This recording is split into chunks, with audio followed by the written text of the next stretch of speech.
Soy Zenia Hernández y nací en El Salvador. De mi niñez, que yo recuerde, mis papás se separaron desde que yo estaba pequeña, desde que mi mamá se mudó para los Estados Unidos. Ellos prácticamente se separaron, ya nunca volvieron a juntarse nuevamente y mi mamá prácticamente me dejó a mí y a mi hermano con mi papá. Ella agarró otra vida, ella empezó a vivir una vida de baile, de diversión. Ella se volvió a casar con otra persona, tuvo otra niña y yo recuerdo de que yo tenía mucho rencor hacia mi mamá porque me había dejado a mí con mi papá, pero lo que más me dolía a mí no era eso, sino era lo que yo estaba sufriendo en la casa viviendo con mi papá.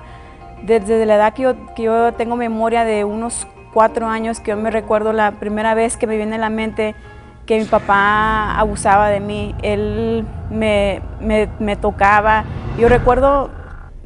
que eso pasaba y para mí yo pensaba que eso era como algo normal. Una niña de esa edad pues en realidad no tiene, como así, no sabe qué es lo que es bueno, qué es lo que es malo, principalmente si no tienes a tu mamá que te esté aconsejando, que esté cuidando de ti. Yo recuerdo que eso continuaba, pero cuando en el tiempo que mi papá se vino para acá, entonces eso fueron a la edad de 2 años, pues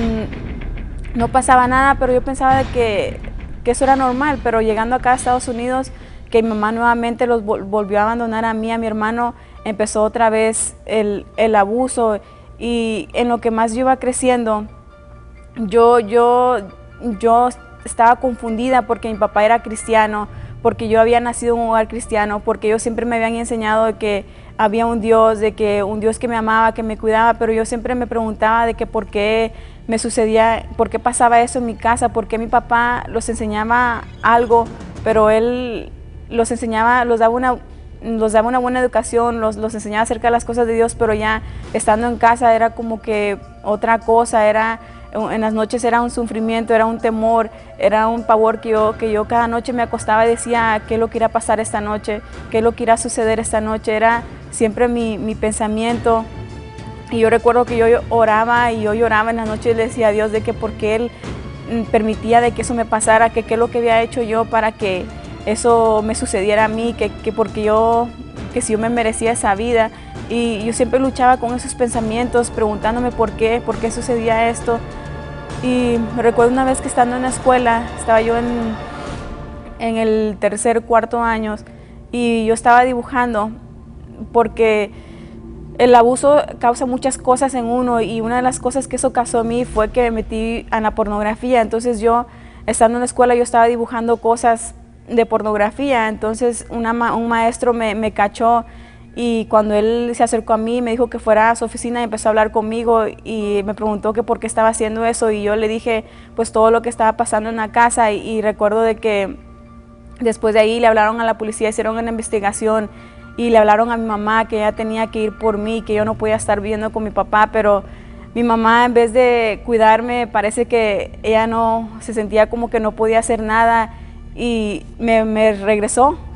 con mi papá. Tuve que regresar nuevamente con él, y el abuso continuaba día tras día, y parecía que cada vez empeoraba más, y yo cada vez le preguntaba a Dios de que por qué sucedía eso, de que por qué eso me pasaba a mí. Y había mucha duda dentro de mí de que si mi papá me quería, ¿por qué él hacía esas cosas? Si mi papá en realidad él era mi papá, ¿por qué sucedía eso? Y las cosas empeoraron porque un primo mío llegó de El Salvador y él empezó a hacer justo lo mismo conmigo. Y mi papá se dio cuenta de eso, pero él no podía hacer nada. Igual no podía hacer nada porque él sabía que hacía lo mismo, porque él sabía de que él estaba haciendo las mismas cosas o peores cosas que eso. Entonces yo me sentía de que mi vida no valía, que yo no valía nada, que lo único que yo servía era para que ellos disfrutaran y ellos se sintieran a gusto mientras yo sufría. Pero igual yo siempre seguía creyendo en ese Dios verdadero, de ese Dios que me hablaban, de ese Dios que yo conocía. Pero igual las cosas no cambiaban, y yo empecé a agarrar un odio por mis papás, por mi mamá, por mi papá. Yo los odiaba porque decía yo, ¿cómo ellos pueden hacerme eso cuando yo soy su hija, cuando ellos me deben de amar? ¿Cómo ellos son capaces de no hacer nada por mí? No sé cómo fue que paró, cómo dejó de suceder eso, pero sí recuerdo que después de los 14 años, recuerdo que mi papá ni mi primo, ellos ya nunca me volvieron a tocar, pero dentro de mí sigue esa batalla de que yo nomás quería ocultar todo eso y que nadie lo supiera, que nadie supiera de mi pasado, que nadie supiera de lo que pasaba en mi casa, hasta que llegué a Cristo para las Naciones, de que en las clases, cuando Tati hablaba de la importancia de hablar con la gente de cosas que tú tienes ocultas, de cosas de tu pasado, cosas que tú tienes que sacar, y en mí había un temor grande, porque yo decía, ¿cómo voy a yo poder hablar con alguien de lo que me ha pasado sin que ellos me miren diferentes? Yo tenía miedo hablar con alguien, o que me miraran como que si fuera una persona sucia, o que dijeran de que era mi culpa, pero yo sabía que era necesario poder sacarlo con alguien. Y recuerdo que ahí empezó mi proceso y yo pude por fin poder literalmente perdonar a mis papás, perdonarlos por lo que ellos me habían hecho, y decir de que yo los amaba, y decirles a ellos de que yo los quería sin ocultar nada, o sea, sin estar imitando nada, sino que decirles de lo más profundo de mi corazón lo mucho que los amaba a ellos, a pesar de todo lo que había pasado, de que yo los había perdonado a ellos, de que ya no había ese rencor dentro de mí, de que yo a ellos ya los miraba diferente. No fue hasta que yo pude hablarlo con alguien, y eso no es nada fácil cuando tú tienes que sacarlo a la luz, decir lo que te ha pasado. Es como que la clave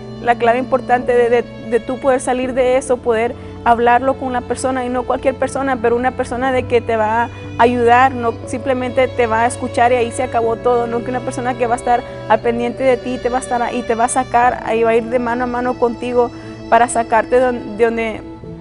donde tú estás. Yo pensaba que todo eso lo que me pasaba, que yo me lo merecía, que era mi culpa, pero ¿cómo era posible de que Dios me amaba tanto? ¿Cómo era posible de que yo conocía a ese Dios y Él había permitido todo eso?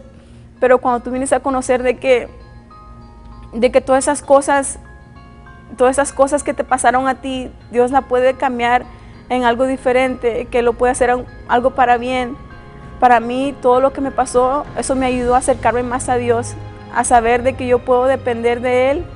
de que Él es mi todo para mí. Yo sé de que todo lo que me pasó,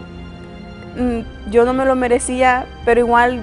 todo eso Dios lo ha usado y lo seguirá usando para mi beneficio. O sea, eso me ayudó para poder yo acercarme literalmente bastante a Él y agarrarme de su mano y no soltarme, conocer quién Él es. Y ahora mi vida es muy diferente, porque ahora yo puedo ver todo,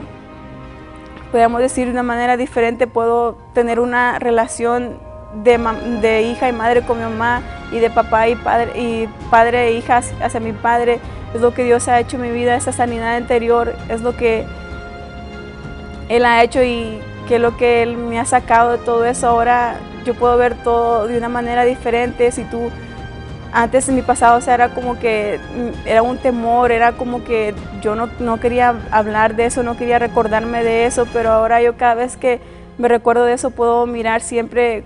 lo mucho que Dios me amaba, lo que Él me cuidaba, y cómo a pesar de todo eso yo sabía de que Él estaba ahí conmigo.